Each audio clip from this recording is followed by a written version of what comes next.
Professeur Nemi Moulania, vous êtes ici à Nairobi au Kenya où vous participez à ce congrès de l'opposition.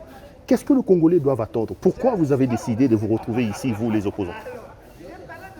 Bon, je crois que c'était finalement un devoir patriotique, un devoir patriotique. Le pays se meurt et curieusement, on a un premier problème qui est très important.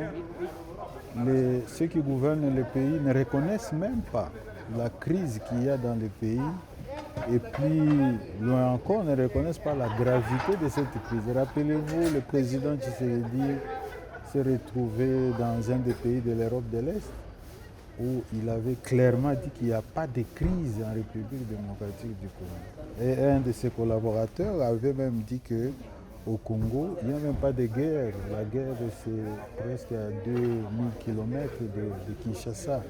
Donc je pense que c'était une exigence à un certain moment pour l'opposition politique et la société civile, bref, les forces vives aussi, de pouvoir au moins eux, en ce qui concerne elles, en ce qui concerne, n'est-ce pas, la première question, y a-t-il oui ou non crise dans le pays et une crise grave, de reconnaître ou pas, ce que ne fait pas le pouvoir jusque-là. Et deuxièmement, c'est encore important de faire cet exercice d'évaluation.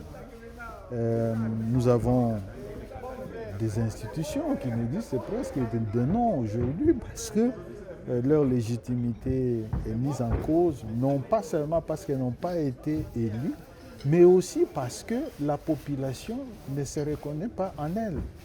Et tous les besoins, tous les problèmes de la population restent entiers. Et donc, je pense qu'à un certain moment aussi, il était important que les forces vives, l'opposition politique et la société civile puissent évaluer et les actions menées par le gouvernement, mais aussi d'autres voies de sortie au niveau régional et international pour voir finalement mais d'où viendra la solution à ce problème du Congo.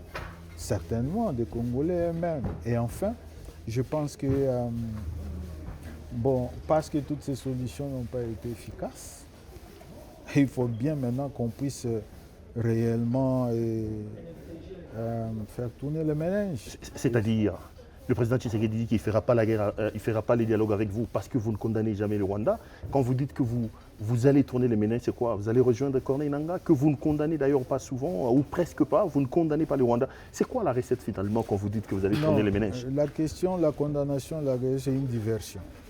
Nous constatons que... Le Rwanda n'est pas un pays agresseur, il n'agresse pas le Congo? Non, c'est une diversion, d'abord parce que nous avons été les premiers à exiger le départ de toutes les troupes étrangères de la République démocratique du Congo. Je crois que c'est plus que la farce de savoir si on doit reconnaître ou pas.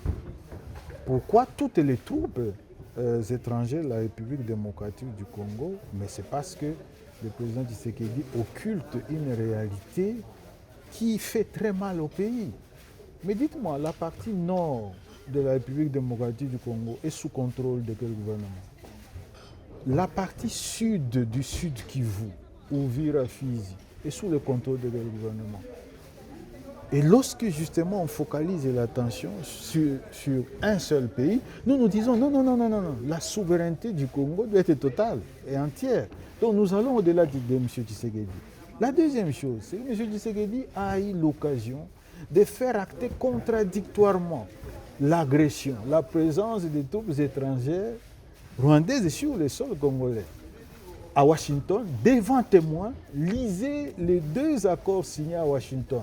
L'accord sur les principes fondamentaux et l'accord définitif entre le Rwanda et la RDC. M. Tshisekedi n'a pas fait mentionner que le Rwanda a agressé le Congo. Lisez aussi l'accord de Doha. Mais nulle part on a fait mentionner que notre pays est victime de l'agression. Alors si lui qui a la charge du pays ne fait pas mentionner que le pays est agressé, vous voulez que ce soit qui le fasse? Et enfin, il faut faire très attention, le pays va très mal. Prenons la dimension sécuritaire, Pérou. On parle beaucoup du Rwanda. Mais une ONG, un consortium d'ONG congolaises et internationales, dénommé Lisanga, vient de sortir un rapport qui vous rappelle mais la situation sécuritaire à l'ouest dans les Bandundu, le Congo central, et même à Kinshasa, ou avec les Mobondo. Mais cette crise a fait 5000 morts aujourd'hui. Qui s'en occupe? Lorsque c'est tout près même de Kinshasa, au fait, dans Kinshasa, Maluku, c'est dans Kinshasa. Mais dites-moi, qui parle de la situation à Ituri? En Ituri, où justement on ramasse des morts tous les jours. Mais la recette, c'est laquelle? Attendez, C'est bien ça. avec le Codeco. Vous savez ce qui est grave? C'est que l'armée considère le Codeco comme c'est supplétif, alors que tout le monde sait justement tous les méfaits de la Codeco. Dites-moi enfin, ces morts-là,